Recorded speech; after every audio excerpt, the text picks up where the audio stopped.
আসসালামু আলাইকুম ওয়া রাহমাতুল্লাহি ওয়া বারাকাতুহু। সম্মানিত মুসলিম ভাইরা,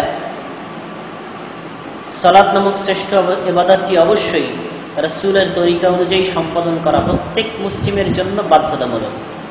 নারী, পুরুষ, ছোট বড়, যুবক, বৃদ্ধ, যুবতী সকল মানুষের জন্য সমানভাবে প্রযোজ্য। এই জন্যই রাসূলুল্লাহ সাল্লাল্লাহু আলাইহি ওয়াসাল্লাম বলেছেন, সহিহুল বুখারী 631 নম্বর হাদিস, কিতাবুল আযানের মধ্যে মালিক ইবনে হুয়াইরিস রাদিয়াল্লাহু তাআলা আনহু বলেন, রাসূল সাল্লাল্লাহু আলাইহি ওয়াসাল্লাম বলেছেন, সাল্লু কামা রাআইতুমুনি উসাল্লি, তোমরা ওইভাবে সালাত আদায় করো যেভাবে আমাকে সালাত আদায় করতে দেখেছো। সাল্লু, তোমরা সালাত আদায় করো, কামা রাআইতুমুনি উসাল্লি, আমাকে যেভাবে সালাত আদায় করতে দেখছো।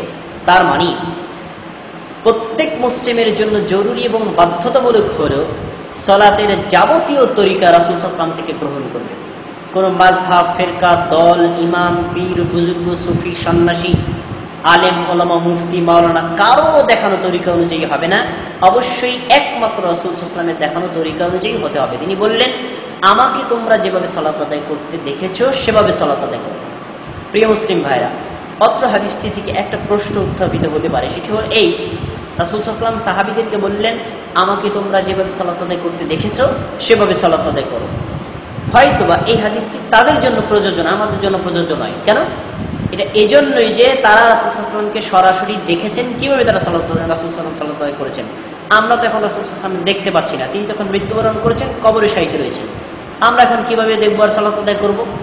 উত্তর একেবারে সহজ। উত্তরটা একেবারে সহজ হল এই, রাসূলুল্লাহ সাল্লাল্লাহু আলাইহি ওয়াসাল্লাম কোন তরিকায় সালাত আদায় করেছেন, শুধু সালাত নয়, যাবতীয় ইবাদতগুলো সম্পাদন করেছেন, সেটি রাসূল সাল্লাল্লাহু আলাইহি ওয়াসাল্লাম এখন জীবিত না থাকলেও তার পুঙ্খানুপুঙ্খ সুবিস্তারিত বিবরণ হাদিসের কিতাবগুলোতে রয়েছে।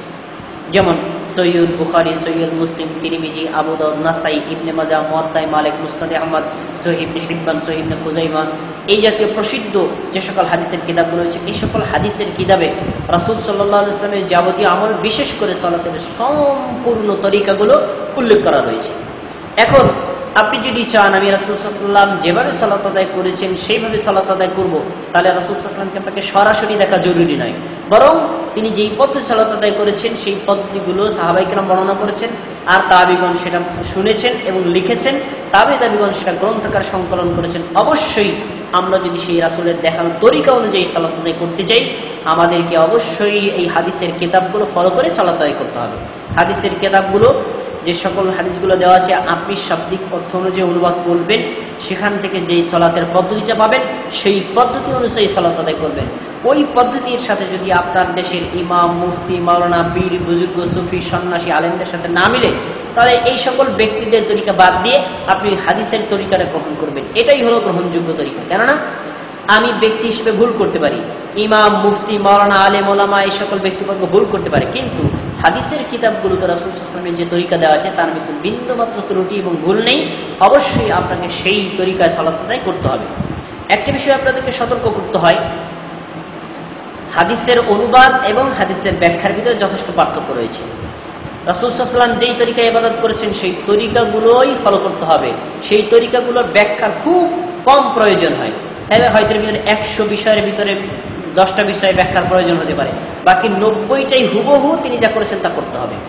যেই 10টা হয়তো ব্যাখ্যার প্রয়োজন রয়েছে সেই 10টা আমরা আলেম ওলামাদের থেকে সহযোগিতা নিতে পারি, কিন্তু বাকি যে কর্মগুলো রয়েছে অবশ্যই আমাদেরকে রাসূল সাল্লাল্লাহু আলাইহি ওয়াসাল্লামের তরিকা অনুযায়ী করতে হবে। কিন্তু এই অনেকেই রয়েছেন যারা হাদিসের কিতাবগুলো পড়েন, হাদিসের অর্থগুলো পড়েন, কিন্তু তাদের মন মতো ইচ্ছা মতো ব্যাখ্যা করে হাদিসের অনুবাদগুলো বাদ দেন, রাসূল সাল্লাল্লাহু আলাইহি ওয়াসাল্লামের তরিকা বাদ দিয়ে নিজেদের মাযহাবী তরিকা বাঁচানোর চেষ্টা করেন, তারপরে নিজেদের ইমামের তরিকা বাঁচানোর চেষ্টা করেন এবং সেই পদ্ধতির লোকদেরকে আমল করতে উৎসাহিত করেন। এই জাতীয় যে সকল কর্ম সম্পাদন করবে আপনারা তাদের কথা বাদ দেওয়ার চেষ্টা করবেন। এই জন্য হাদিসের ব্যাখ্যার চাইতে অনুবাদটা আমাদের বেশি ফলো করতে হবে, রাসূল সাল্লাল্লাহু আলাইহি ওয়াসাল্লাম কোন তরিকায় সালাত আদায় করেছেন সেটা জানার জন্য।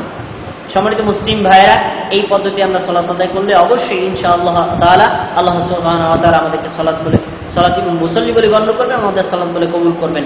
আল্লাহ তাআলা আমাদেরকে রাসূল সাল্লাল্লাহু আলাইহি ওয়াসাল্লামের তরিকা অনুযায়ী সালাত আদায় করার তৌফিক দান করুন। আসসালামু আলাইকুম ওয়া রাহমাতুল্লাহি ওয়া বারাকাতুহু।